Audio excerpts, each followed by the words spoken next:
I'm really proud to be standing here today to show that the tide is turning and that people are not buying these lies. And really, the question before us is, what are you going to do in the face of the U.S. trying to wage another war on a sovereign country? Are you going to stand by? Are you going to criticize this and that aspect of this or that government? Or are you going to take action as a person living in this country has a responsibility to stand up against the atrocities that the U.S. continues to commit around the world? So I'm really proud to see that people are answering that call and are showing that they're going to stand in solidarity with the people of Venezuela, Cuba, Palestine, and every place in the world where the U.S. is threatening people's sovereignty and the right to live.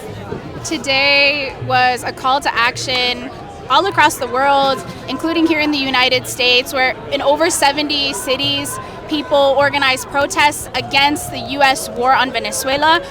Most of us woke up to the news that the U.S. had started bombing Caracas in the early hours of the morning.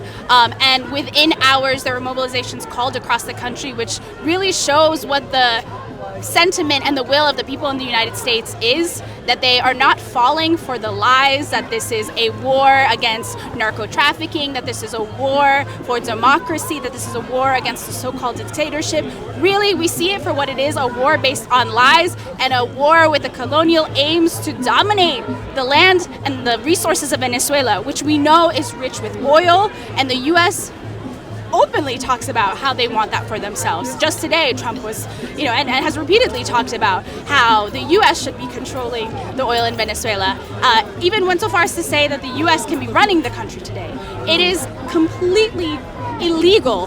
The war crimes that have been carried out today by the United States, capturing a head of state, a president, an elected president, carrying out these bombardments, and now openly saying that the U.S. is going to come in and dictate the future of the country and control its resources and essentially occupy and colonize it. Well, we saw that in Venezuela. People came out in huge numbers in opposition, and it's been incredible to see that across the world people have also answered that call and have showed very clearly that they do not align with the forces that basically want to put Venezuela under the boot of the United States again.